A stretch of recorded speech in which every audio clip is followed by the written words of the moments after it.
Hello and welcome to another episode of Idlestan Nation. We got three of our hosts today, myself, Aura, and Nick. What's up? Hey. Alright, so for our first segment piece, let's talk about Promise 9's Fun. Alright. Nick, go ahead and start this off, man. You knew just where to start, didn't you? Oh yeah. I mean, I loved it, of course. It was amazing, and yeah, stand from us. No, I'm just kidding. Anyway, so I thought it was amazing. I thought there was a great use of, a great use of, how do I put it, music theory inside of the song. Okay. And like we had descending chromatics, we had a bunch of stuff that I like inside of music, and it was really nice to listen to, especially with the recent, like, everyone's been moving to a very summer theme. Mm-hmm. This was very similar to Love Bomb, but okay, I can't get it out of my head that the chorus sounds that the song structure and chorus are similar to Electric Shock by FX. Yep. Absolutely.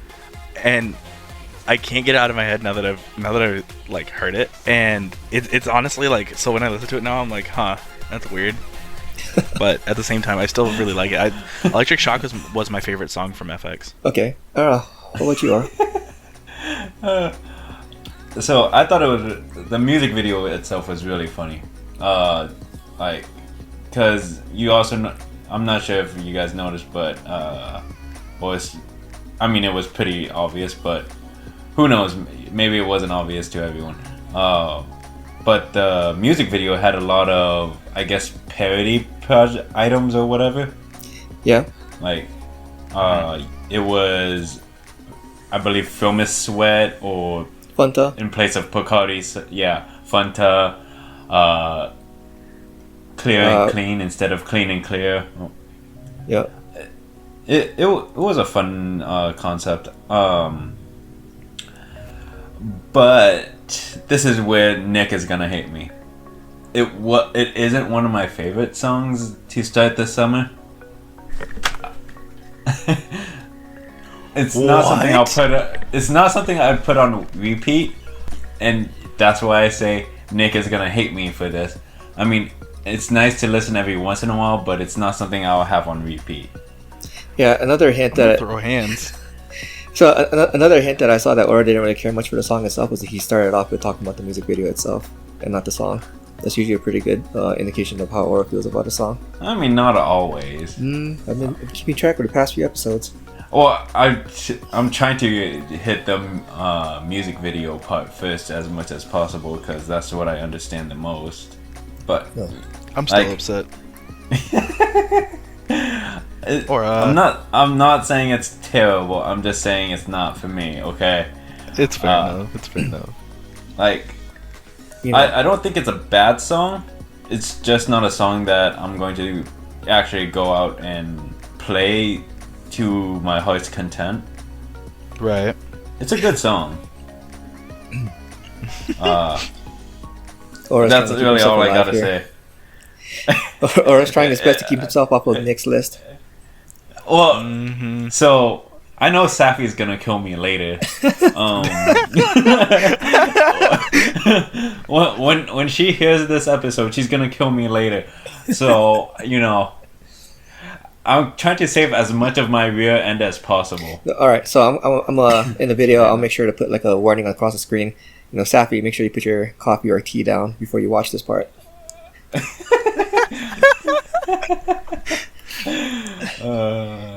So, Jihoon, what did you think? Well, then let me go ahead and put my coffee down first. Okay, so I've been watching the music video every day since it came out, and yeah, I can't really the song's alright. It just doesn't grab me, and a lot of the issues I have is it's very high pitched. It is, and especially with the vocals, the vocal range, it's not showcasing the members' vocal ranges very well. And in that aspect, it actually kind of reminds me a lot of like Japanese pop, which I I don't really care much for. Because of that, uh, and as far as like the musical accompaniment, it sounds, it matches very well with the music video itself, where the music video is structured like one gigantic collage of commercials. In fact, if you ever noticed, right, I'm sure you noticed this, Aura, every single scene, every single shot is structured like a commercial. Even when it's showing all the members, doing their dance choreography part, even those scenes are structured and shot exactly like a commercial would be shot. And the song itself, it's got it's very catchy. It's got a very catchy jingle to it, and that's the thing is, it sounds a lot like a extended commercial jingle. Exactly. I was like, that was probably what got me. It's probably because it did sound like a jingle. Yeah, and I'm just realizing this now. It just seemed too much into the parody scene that I couldn't really. That's probably why I couldn't take the song seriously to begin with, and made it hard for it to really like engage me, which is really disappointing because from Sana, I love the group, I love the members, and I think one of my favorite scenes is with Yuri, when she's got the violin, all the members are in the back. I thought she was very beautiful in that scene in particular, and I'm disappointed that I don't love this comeback as much as I thought I would. But this is me trying to salvage myself now. But I do think that it is part of that establishing that feel of this summer. So now that we're starting to get away from a lot of these mature themes or girl crush themes for this summer to kick off this summer, I think Fun is doing a really good job with helping to establish the overall feel of the summer. I wouldn't say that it's establishing, because I still don't think it's probably going to. Nick is gonna kill me. I don't think it's going to top charts. I'm sorry. It won't. I don't think so either. But I mean, as far as like this comeback itself is not going to carry the summer. It's not going to establish the trend of the summer. But it's going to do well to support the feeling of what the summer is going to be. That's what I'm talking about. Right. Because okay. I thought you meant like it was going to establish the by summer. itself. No. I'm sorry. Yeah. To clarify, I mean to help support this summer feel. Okay. So, okay. Yeah. So the problem is in order to start a really like summer trend, it's got to be basically a big four group. Yeah. There's really no way around it. You can't expect someone even as Nugu as from us, right, to start a trend. It's just not gonna happen. It's really got to be a group with a very, very big following. I don't know, to really start it, which is why Jihoon. That's why you were talking about a couple episodes ago that you were talking about ITZY might define the trend for summer. I don't know, man. When you look at Sistar, they're at times hailed as the queens of the summer, and they weren't from a big four group. Right, I know. So. But current like situation today, most of the time trends are started by big four groups. Most of the time, I'm not gonna say all the time. I don't know, because look at last year as well. We had Momoland really shake up the scene. Was it last year? I felt it like it was. But Momoland didn't start up a trend. Nope, but they did enough to shake up the industry. I mean, yeah, they had a viral song. Yeah, I feel like a viral song is different from setting a trend. I definitely feel like a trend is a lot harder than setting a viral song. I don't know, because even while Momoland's like when Boom Boom, because that's what I assume you're referring to as Boom Boom. I mean, that's part of it, yeah. My bad. So even when like Boom Boom came out, it wasn't like everyone was like, okay, this is going to be the trend for 2018, because it came out very early 2018. No, so I think like the 3rd of January. So it may not be readily pinpointable to that song in particular, but when you see a song go viral, and when you refer back to over the past few years with like Psy and Gangnam Style, or Korean pop with what was that song? Bar Bar Bar. You know, Oh yeah. whenever songs like those go viral, and especially when it comes from people who are just otherwise unknown, it gets the attention of everybody else. It gets them dissecting, okay, Right. what was it about this song that went viral? What was it about the imagery that caught the general public's attention, that even for people who are just casual listeners and aren't fans, that got them, got their attention. So when Right. you can't, like, yes, it's really easy to just dismiss, like, oh, it just went viral and, and it just became a thing and passed.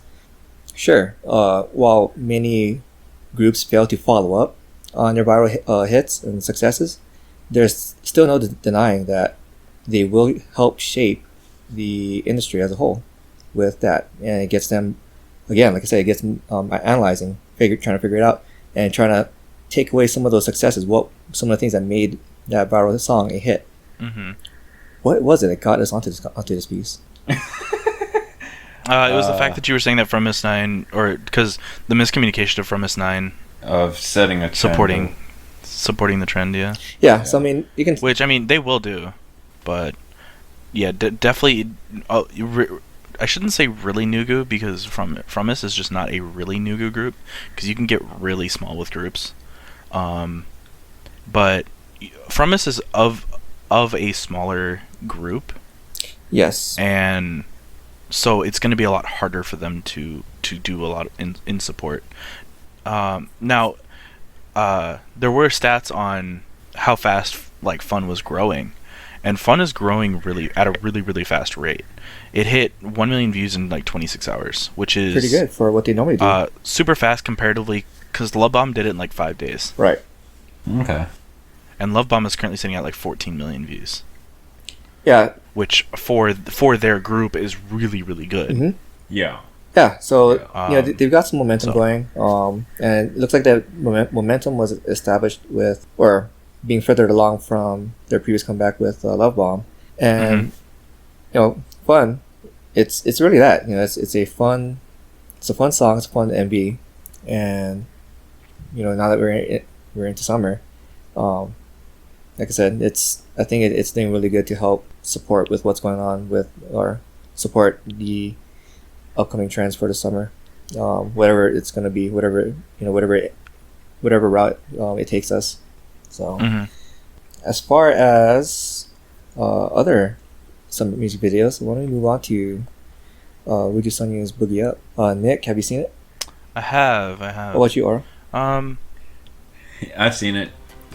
All right, why don't you go ahead and start it off, Oro? Oh, me. Okay. So I don't know how I can explain this. So let's just say I like Filmus' Fun more than Boogie Up. I mean, the imagery is nice. It was well shot, but there was nothing that kind of differentiated it from any other summer like feeling songs. Very similar to how you said Fun felt like a J-pop song. Boogie Up felt a lot more like that, to be honest, at least in my views. It was fun. It was nice. It's not for me. All right. There's nothing more that I could say about it, Okay. And what about you, Nick? All right, this is gonna be. It's gonna sound really critical coming from me. I was tired of the song after 2 minutes. Really? Yeah, I watched it when Aura was here, and I'm pretty sure that's at about the time that I told him I was like, I'm tired of the chorus after 2 minutes. I felt like the song was too repetitive. It's definitely summer, right? Right. There is no doubt about that. It's summer in a nutshell. It's everything you'd expect from a summer comeback. But the chorus was just, I don't know, it was something about it. It was too repetitive. I think, like, okay, there are groups that can do really repetitive choruses and make it work, right? Because of the mixing, because of the production, all of that. For example, Twice, right? Right. Twice is known for their repetitive choruses. But they're catchy. They're catchy, and they make it work because Right. they mix it differently. They add different instruments on the second chorus.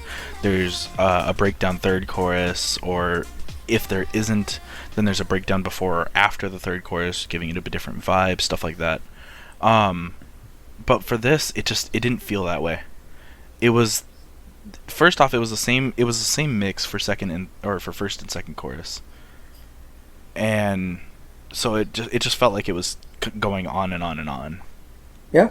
And so, is it something that I can appreciate that they worked for? Yeah.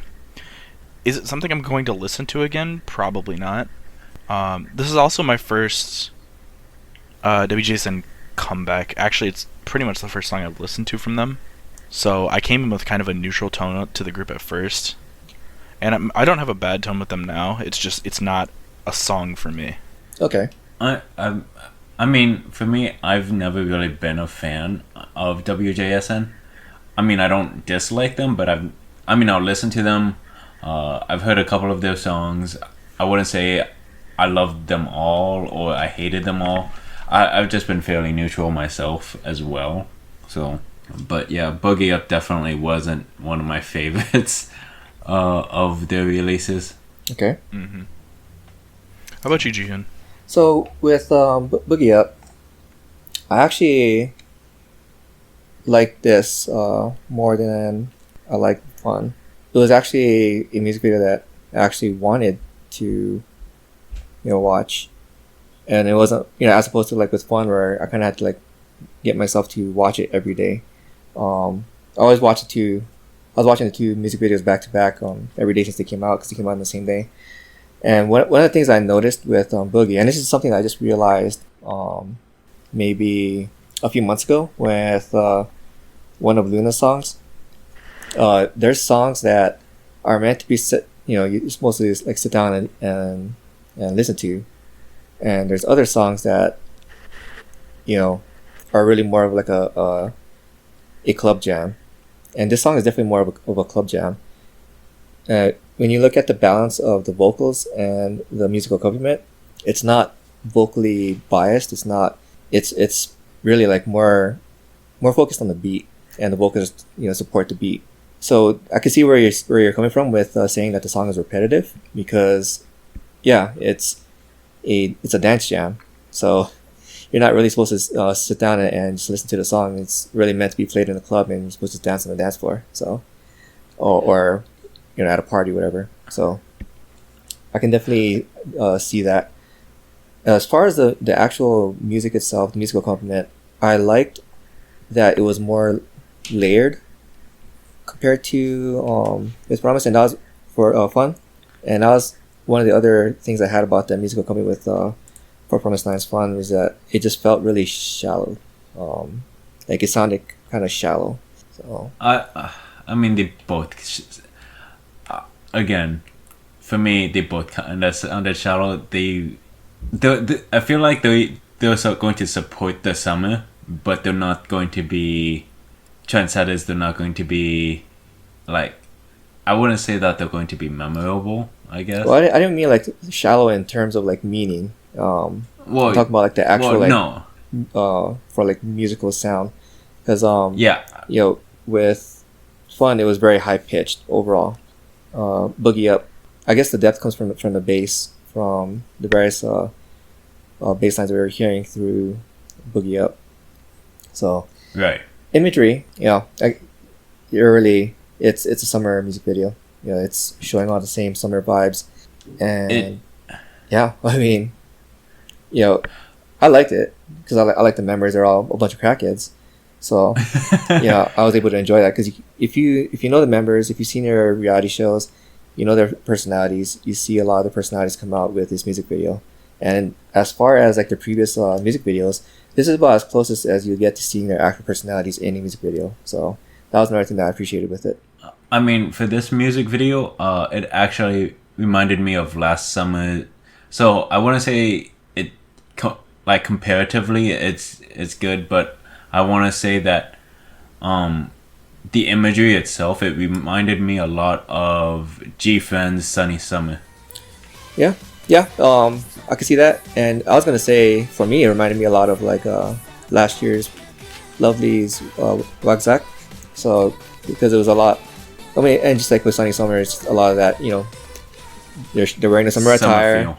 They're having fun. You know, you see a lot of bright colors, and it's really bright out. So, yeah, no. Yeah. And again, it's just another. It's another music video that's gonna really help support this summer. So, Right. I don't see it as being like the forefront of the trends, but I liked it. Yeah. All right. Well then, now that we are done, these two music videos. So now that we're done talking about these music videos, okay. So we're going to change this up a bit. We're going to combine since we didn't record a quick hits for the latest PDX 101 eliminations. We're gonna do this now, just for everyone who is listening. But yeah. So, or what do you think of those eliminations, man? Why? I lost so many guys. Honestly, rip half of his lineup. Holy crap! Yeah. Dude. That's Or I definitely suffered the greatest loss here. five out of 12, Who lost? right? No, yeah, I lost 5 out of 12. but I will say this: my guys who survived are pretty high in the rankings. Yes. I was gonna, because I did an average. So if you look at the top 7 for each team, because I was only left with 7. If you look at the top 7, like Aura is not that far behind when you average the rankings. So Who's if you look at the top 7, who's in first right now? Aura's got him, right? Yeah, it's Johan. Yep, Kim Johan. Well, as of Yeah. episode 5, I haven't looked at the rankings for episode 6. They just came out today as of our recording. Right. Yeah. But we'll see. I'm not gonna spoil it. I already know it, but yeah. Okay. Yeah. So, what about you, Nick? You know, I really had a lot of hope for Tsai Chiao. I thought he would do really well. Yeah, it's not looking good. I started out doing really well, and a lot of my my team has gone down in ranking. Yeah, but you're still not that far behind, though. I'm not that far behind. I was in first. I've dropped about 50 points in total since our draft, or since our release and recontract and all that. But I think I've leveled out. I hope. Yeah, I mean, I have currently my top 7 trainees. Mm-hmm. Let's see, 1, 2, 3, 4, 5, 6, 7. Yeah, my top 7 trainees ends at 26th place. Yeah, you actually have the highest overall average ranking for your top 7. So. Yeah, the difference between mine and yours, what's really helping you out, is you don't have any 70th or 80th place, people on your team. Yeah. He didn't lose anyone. Yeah. I still have all of my members, so. I hate you, Jihoon. Yeah, you haven't lost anyone at all. Yeah. But for the next elimination that's coming up, it's going down to what, 30 people, I think? Yeah. I think it's gonna be about 32 is what we're gonna have, or 30. Yeah. So 30, if that 32, stays, something. I'll lose 2 people. Yep. Whereas you're gonna lose a bunch. Yep. You're gonna lose like 5, and Aura's gonna lose 4. Shh. But that's my guy. No. So my guys, my points still go up though. Mine's been steadily going up every time. Okay. Yes, you're not wrong. You're not wrong. You've been going up. The problem is you have to catch up by over 200 points. Not to mention you have 5 members who are no longer going to go up in ranking anymore. Yeah. So. When is the next elimination? Episode 7? It should be episode 8. Yeah. So okay, it'll be episode 8, 10, and we got 2 11. episodes left because episode 6 is already out. Yep. Right. So yeah, I mean, by the way, I don't know if they explained this. You guys can cut this out if you did, but this is based off all of episode 5 because episode 6 was released today. Yeah. Mm-hmm. And Aura can't access that yet, so yeah. We have to go up episode 5. So yeah, as far as my lineup, that was the first thing I saw. I was like, man, Kim Sung Hyun, he barely made the cutoff. like he was like the bottom of the cutoff. Yeah, he's now, right now, based on episode 5 rankings, he is last place. Yeah. And Ooh. Hidaka Mahiro, he's not that far up either. He's 56. No. So, but yeah, you have 2 in the 50s. I have 1 in the 50s. Aura has 1 in the 50s. Yep. So Yeah. But but my other members who are like at the bottom of my team's list, they're still strong dudes who stand a pretty good chance at realistically moving up ranks. So, mhm. you know, especially like you know, Imi Dam, man. So did you guys see on that there was I think it was a K-pop Koreaboo article where he was like the first trainee in Produce series to get like a coffee truck like sent to the location. Yeah. Really? Like someone some fan groups, they scrapped together some money and got it sent over to for support for him. Yeah. That's awesome. Yeah, that's really awesome. And as far as like for like the international viewers, some of like the votes on like Soompi and whatnot shows him as at least in the top 10, if not at the top. Okay. Mm-hmm. Isn't right now he's struggling in the rankings though right now, right? He's ranked 36 as of episode 5. So. Right, yeah. So he needs to really do something in order to improve to get out of that, because right now he's in the danger zone.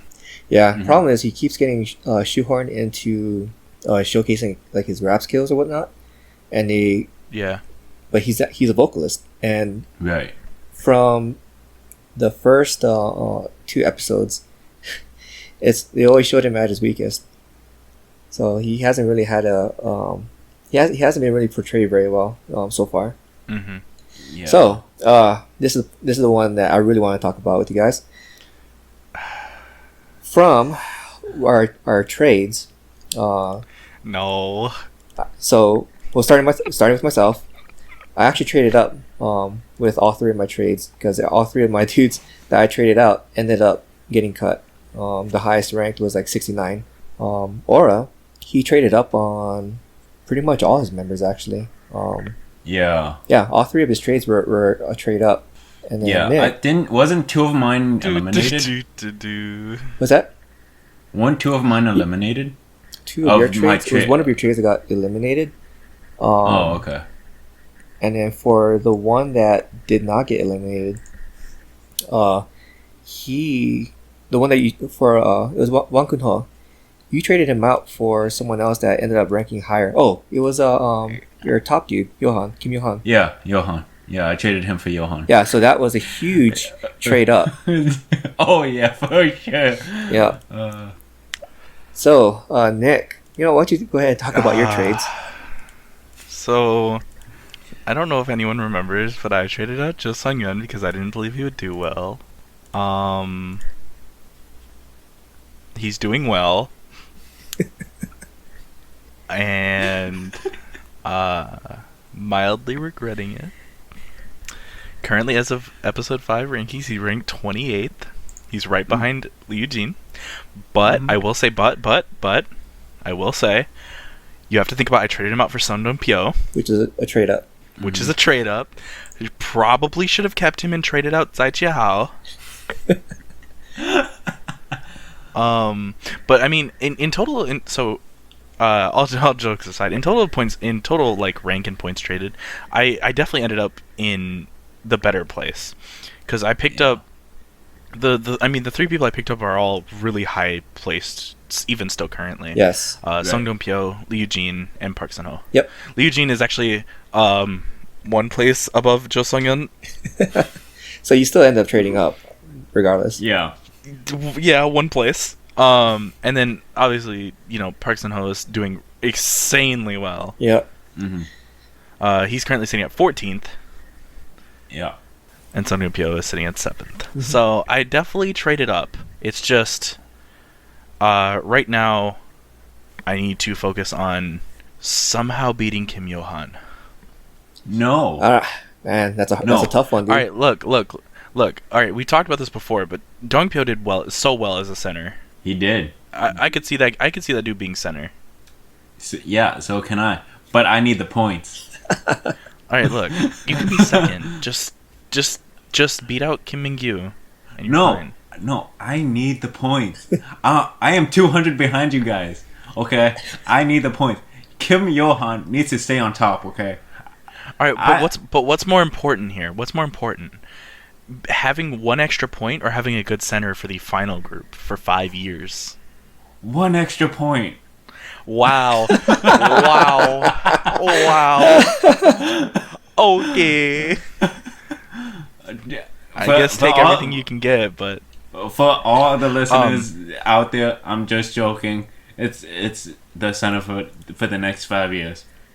Yeah, of course. I will say Kim Dong-bin is still impressing me. I went with him just out of like support for Momoland's company because they're a really small company. Well, plus he was also the way he bombed out in the last time that he was on Produce 101. You know, like it really made you cheer for him, especially with the way he rocked it out on the grade evaluations. So and so I'm honestly like coming into this, I really didn't expect Kim Dong-bin to do as well as he's doing.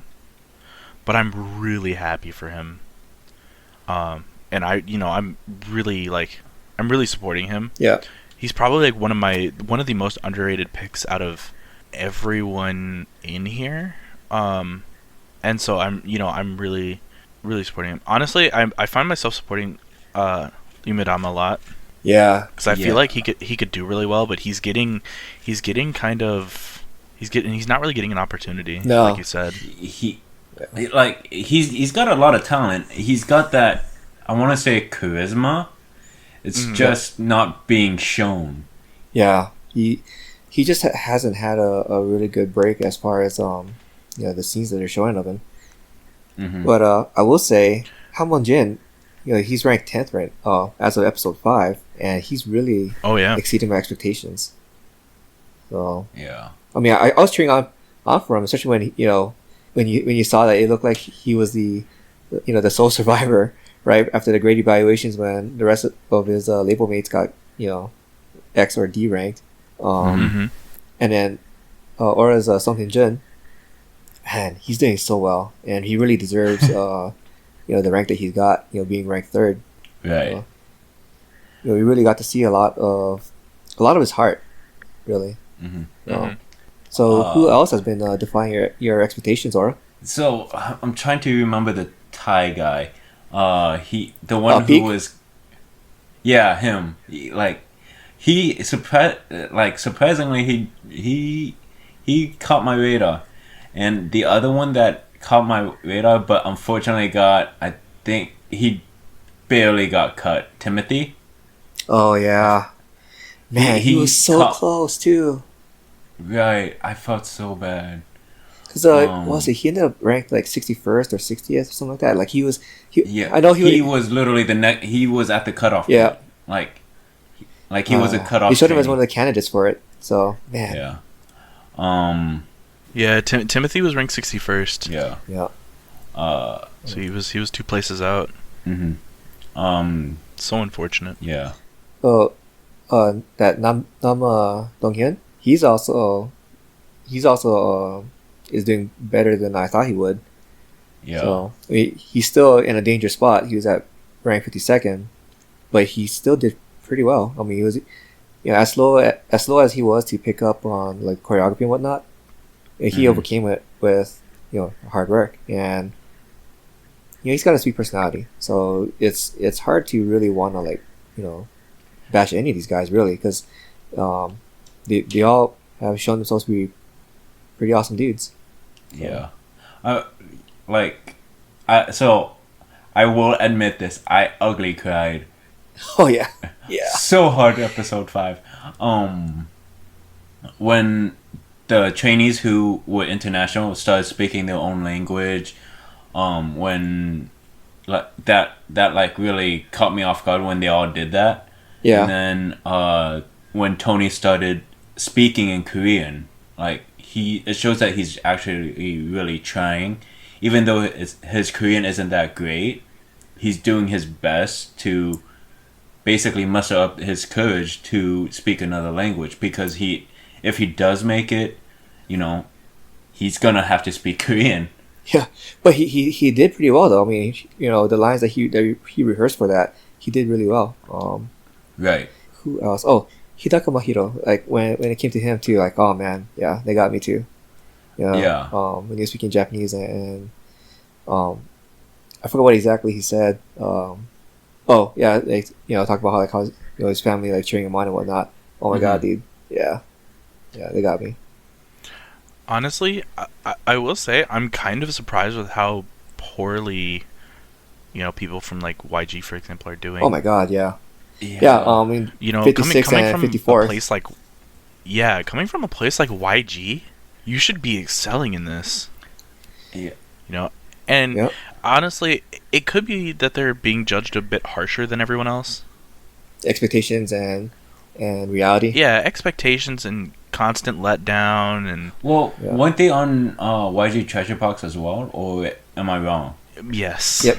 Yes. So you'd think they got a bunch there. Yeah, I mean, you'd think if they went through that survival show, like, there'd be more to, because obviously after going through one survival show, because you've seen it with Joe Yuri, you've seen it with Lee Gyuri, and a bunch of other people who have gone through survival shows at least once before to improve on the next survival show. Yep. It's Yeah. Yeah, and I mean, and especially when the fact that you got to think about they're not the only people from YG Treasure Box. right.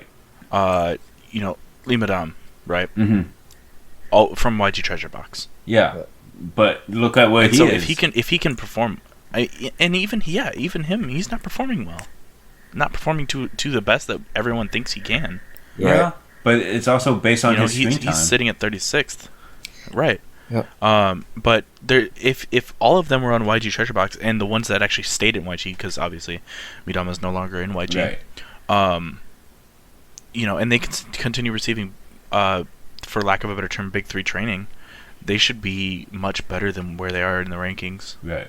All right. So, as far as our remaining lineups, who do you guys see as being another dark horse? Ooh. So, what do you mean by dark horse?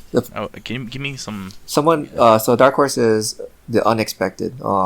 The unexpected strong contender. So, right now we got a bunch of dudes who are currently ranked 40th and 50th.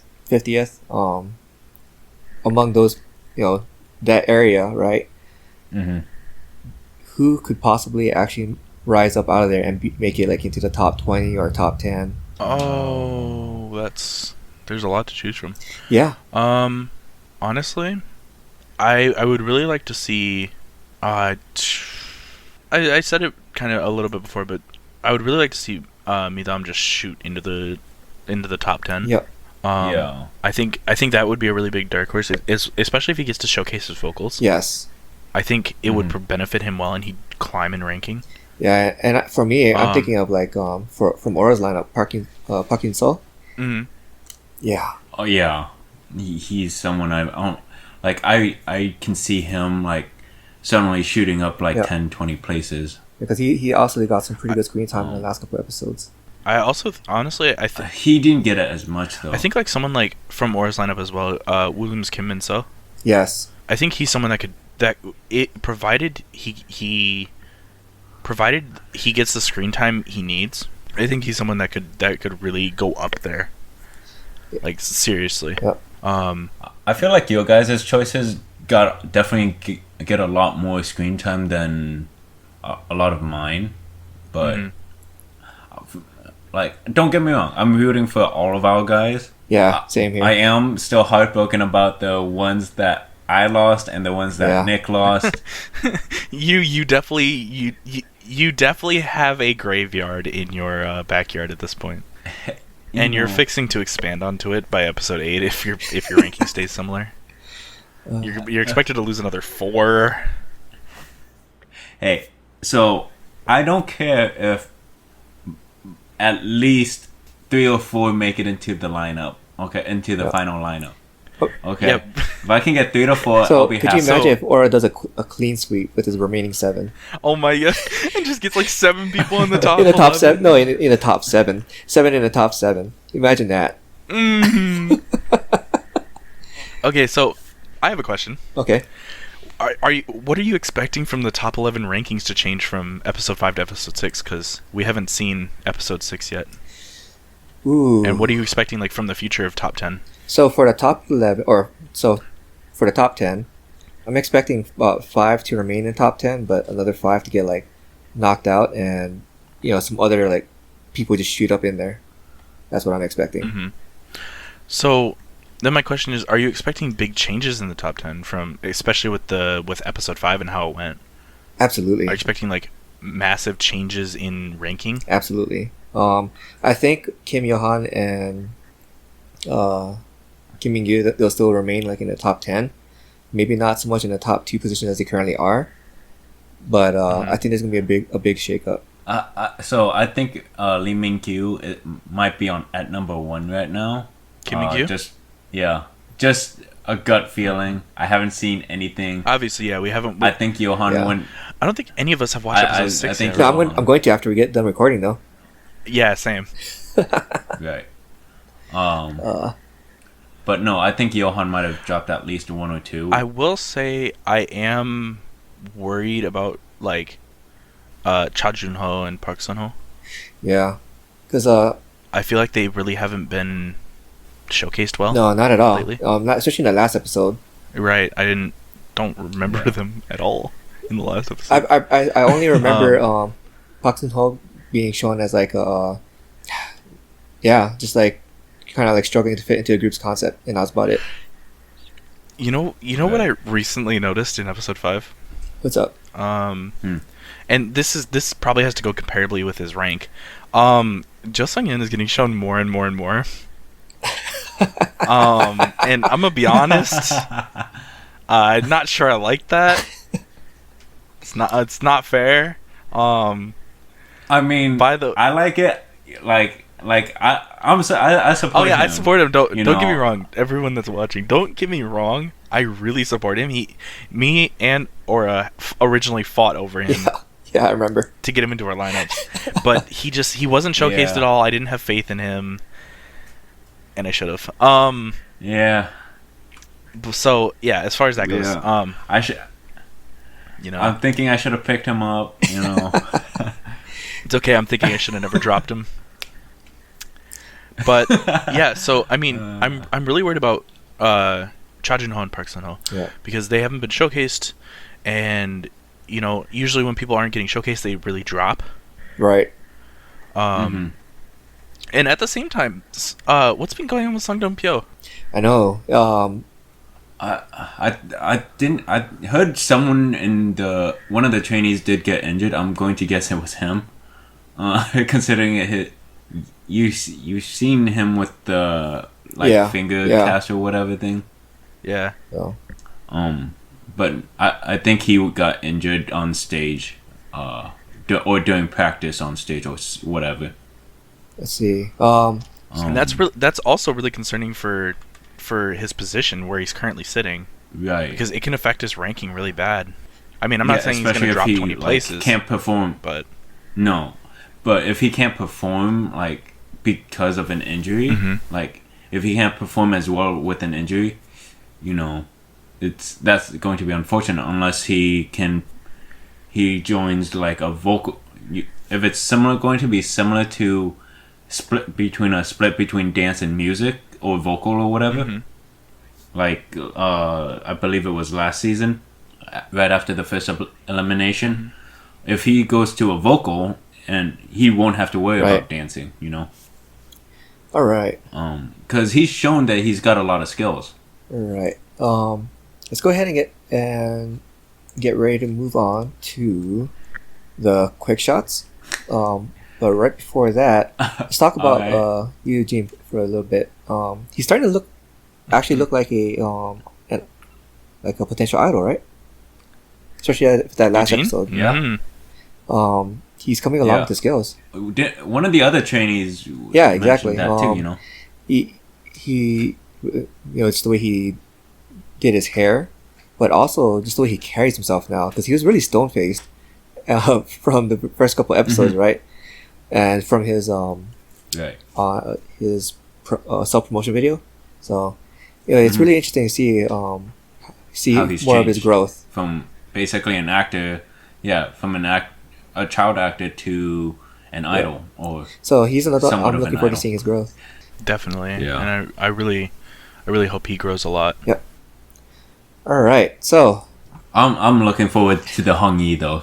I'm still looking forward to my Hong Yi trainees. Tony, he's another one. So, all right. So quick shots time. All right. So Sunmi, she was doing a concert performance in Amsterdam, and she was saying something along the lines of "There's many sides to me," and then went on to say something along the lines of like I am LGBTQ.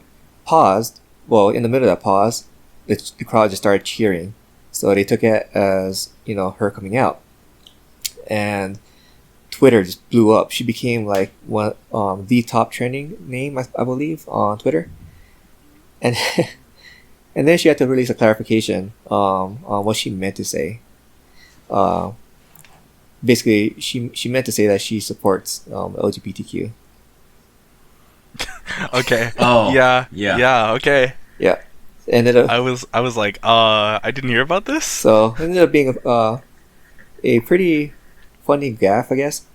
But for a lot of people that were cheering for her on Twitter and whatnot, there wasn't any backlash from her clarification. If anything, people were still really receptive towards her. They were, really appreciated her support. So, yeah, I would say that Interesting. that would be it for. I do wonder how the Korean fans took that, though. Korea is generally as a nation against that. Oh, well, so Korea is highly conservative as far as a society. As years have been going by, they are getting more and more, I should say, open. Definitely. And, Yeah, I accepting? mean there is that one openly gay TV personality. oh, there's I don't also remember his name. an openly gay K-pop member, Holland. He was the first openly gay K-pop performer, and he had his. Okay. What was it? It was in the past 3 or 4 years, I believe, with him. But and even before that too, I want to say going back to like as far back as like 2000, 2001, there was an openly transgender K-pop artist. I can't remember the name, but there's definitely been progress over the past 2 decades. So Right. it should only get better from here, hopefully. All right. Yeah. So I mean, yeah. I think that'll be it for today's episode, huh? We don't have anything else before quick shots. I don't think so. Okay. Thank you all for listening to Idol Stand Nation. Please like, comment, subscribe. Maybe click the notification bell if you want to hear more from us. Join us on our Discord or Kpop Girls Amino. We're pretty active on there, some more than others. And we'll just see you all next time. All right. Bye. Thank you. Bye. See ya.